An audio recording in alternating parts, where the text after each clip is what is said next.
Hello friends, good evening. This is Omkar Singh. You are most welcome to my YouTube channel The OK English. If you visit first, please subscribe the channel. If you like video, please like, share and comments. Dear friends, my dear students, English grammar का जो हमारा chapter चल रहा है parts of speech, बहुत ही बेहतरीन chapter है। चाहे कोई कंपटीशन एग्जाम हो सकता है, आपका high school 10th academic exam हो सकता है, या आपका ग्रेजुएशन संबंधी भी एग्जाम हो सकता है। 6, 7, 8 फर्स्ट, सेकंड, फिफ्थ जो भी क्लासेस हैं, सभी एकेडमिक क्लासेस के लिए और कॉम्पिटिटिव एग्जाम के लिए बहुत ही महत्वपूर्ण चैप्टर है पार्ट्स ऑफ स्पीच। हम पार्ट्स ऑफ स्पीच को बारी बारी से डिस्कस कर रहे हैं। इससे पहले हमने नाउन को डिस्कस किया था पूरी तरह से, कितने नाउन्स होते हैं उनको अलग अलग सभी पार्ट्स को डिस्कस कर चुके हैं।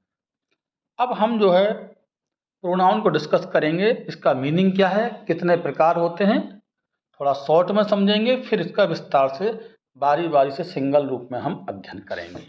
आइए प्यारे छात्रों, प्यारे मित्रों, आज हम प्रोनाउन को डिस्कस करते हैं। यदि आपने अभी तक चैनल सब्सक्राइब नहीं किया है तो जो भी हमारे बहन भाई चैनल को देख रहे हैं तो प्लीज़ सब्सक्राइब कर लीजिए, बेल आइकन को प्रेस कर दीजिए और वीडियो अच्छा लगे तो लाइक शेयर कमेंट अवश्य करें। शुरू करते हैं आज का ये lovely session. Pronoun, a pronoun is used in the place of noun. Friends, ये जनरल हमारी डेफिनेशन है। प्रोनाउन प्रयोग किया जाता है in the place of noun, मतलब नाउन के स्थान पर प्रोनाउन का प्रयोग किया जाता है। ये जनरल डेफिनेशन है। अगर मीनिंग की बात करें तो नेक्स्ट डेफिनेशन हम और डिस्कस करते हैं, जो कि हमारी कैम्ब्रिज डिक्शनरी के अकॉर्डिंग है। लिखा अकॉर्डिंग टू कैम्ब्रिज डिक्शनरी। क्या है? अ प्रोनाउन इज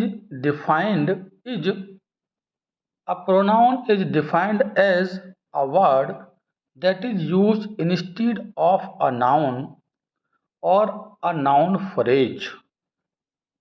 मतलब प्रोनाउन उस शब्द को कहा जाता है जो कि नाउन के बदले में प्रयोग किए जाते हैं या नाउन फ्रेज के बदले में प्रयोग किए जाते हैं। देखिए नई बात निकल के आई फ्रेंड्स, केवल नाउन ही नहीं बल्कि नाउन के साथ साथ नाउन फ्रेज के बदले में भी इनको प्रयोग किया जा सकता है। और हम कह सकते हैं कि रिपीटेशन रोकने के लिए, नाउन के बार बार पुनरावृत्ति को रोकने के लिए प्रोनाउन का प्रयोग किया जाता है।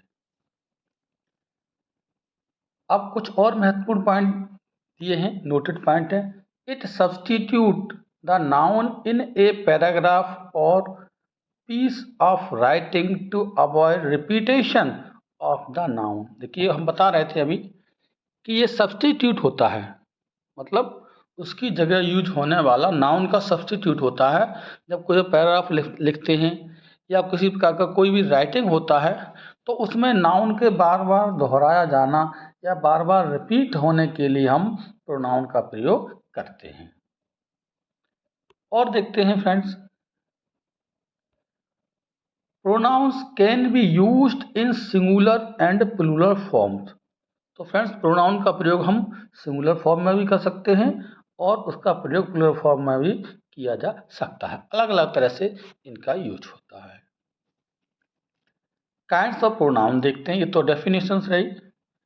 तो प्रोनाउंस के हमारे आज हम फ्रेंड्स, वैसे तो कोई 8 बताता है, कोई 10 बताता है, कितने भी हो सकते हैं, लेकिन आज हम जो है 11 काइंड्स को डिस्कस करने वाले हैं। 11 जो महत्वपूर्ण माने जाते हैं, बाकी ज़्यादा कम भी हो सकते हैं।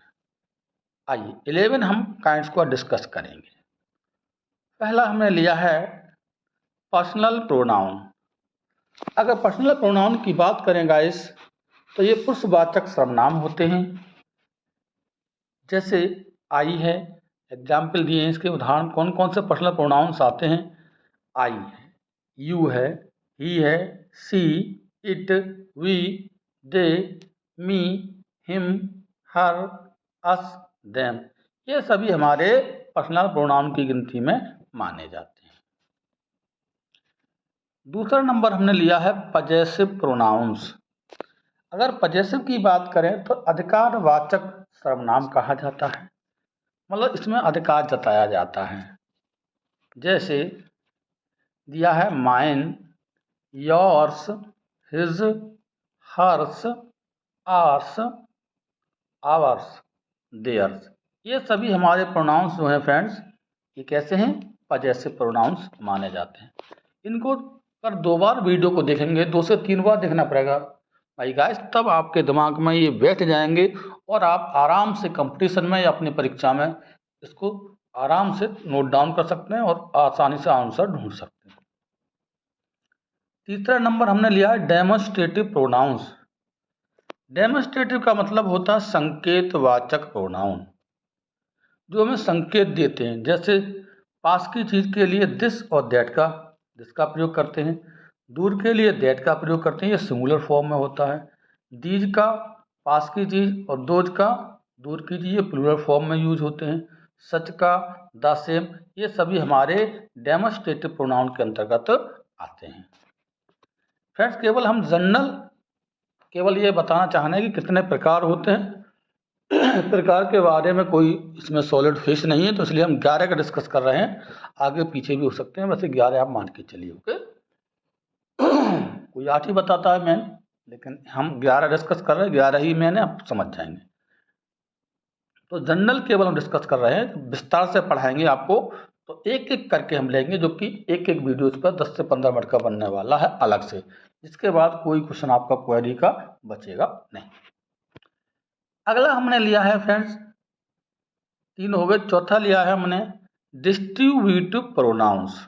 नाम से ही मतलब हो रहा है डिस्ट्रीब्यूटिव, मतलब बांटना।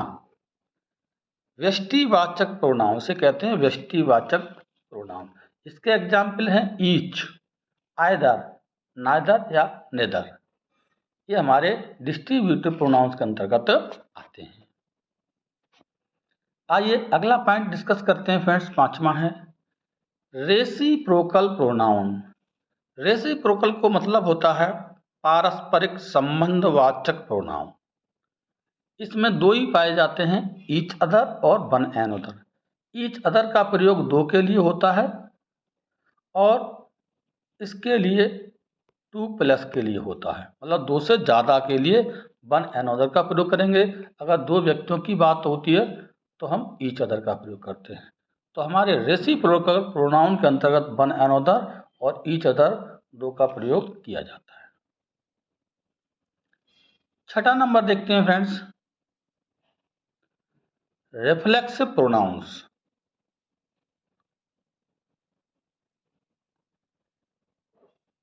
रिफ्लेक्सिव प्रोनाउन इसे कहते हैं निजवाचक सर्वनाम।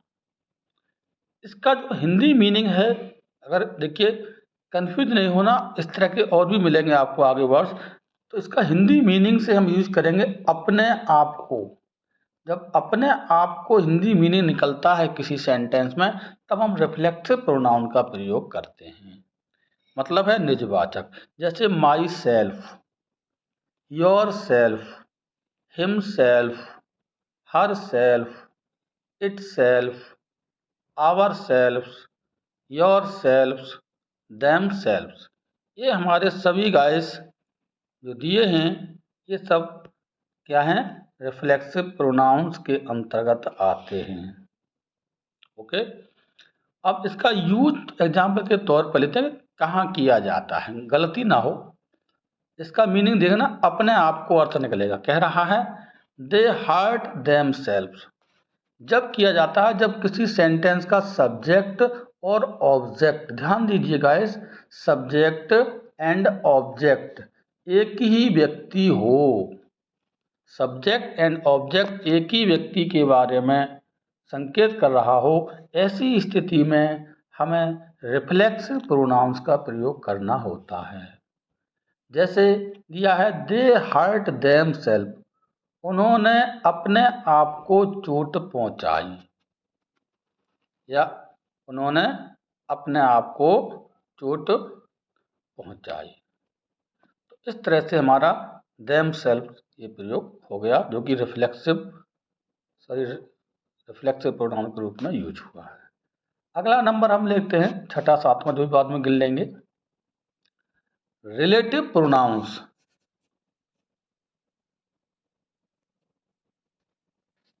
छठा है रिलेटिव प्रोनाउंस। का नाम है रिलेशन से रिलेटिव है, तो ये संबंधवाचक प्रोनाउंस कहलाते हैं फ्रेंड्स।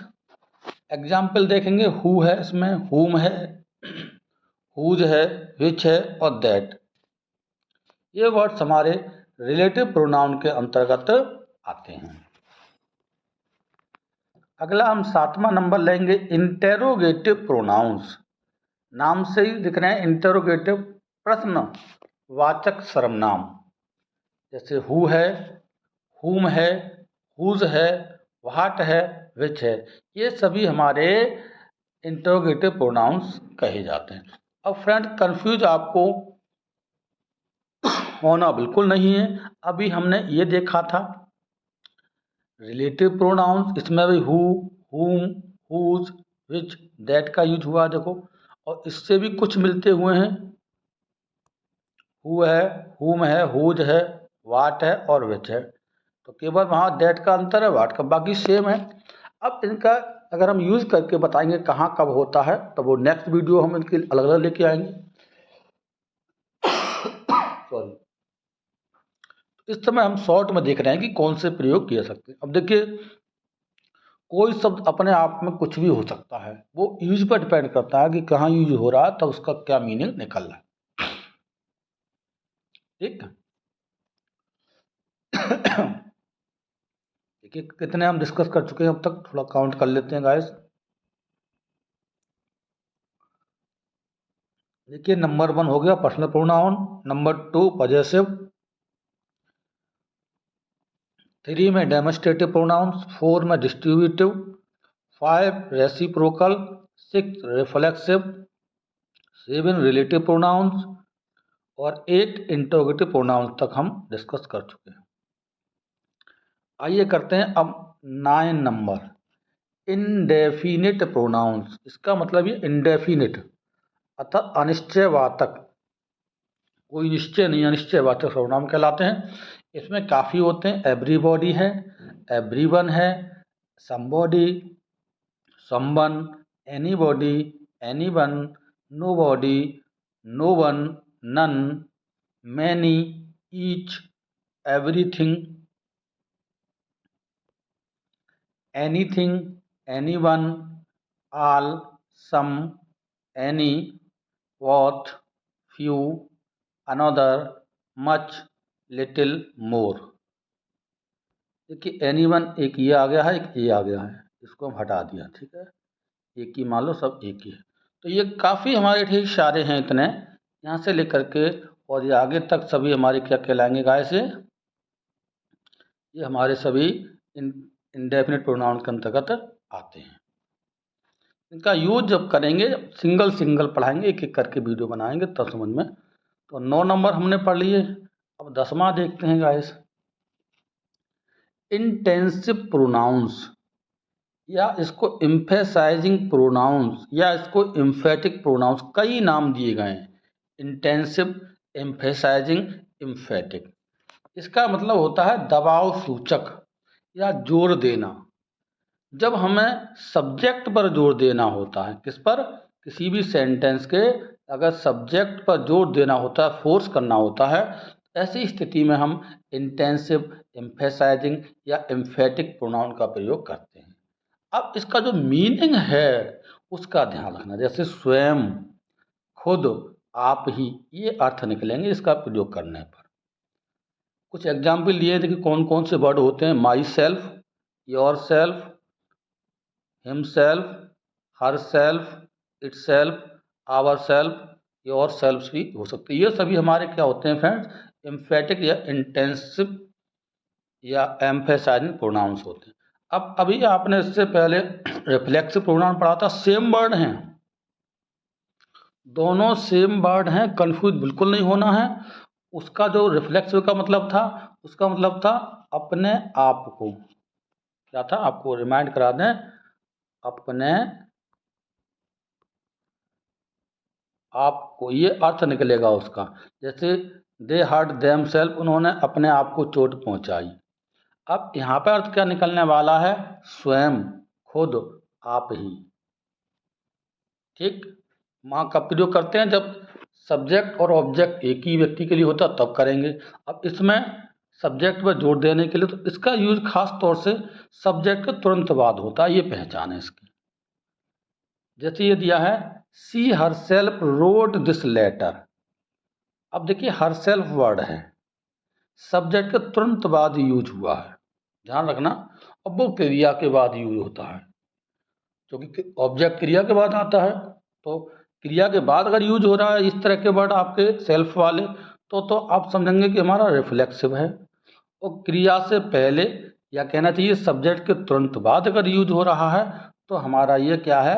एम्फेटिक प्रोनाउन है या इंटेंसिव है या एम्फेसाइजिंग। इस आराम से पहचान सकते हैं।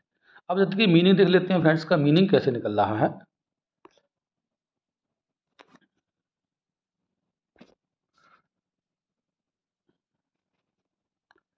इसका मीनिंग जब क्लियर होगा तो आसानी से आप समझ सकते हैं कि कहाँ किसका यूज हुआ है।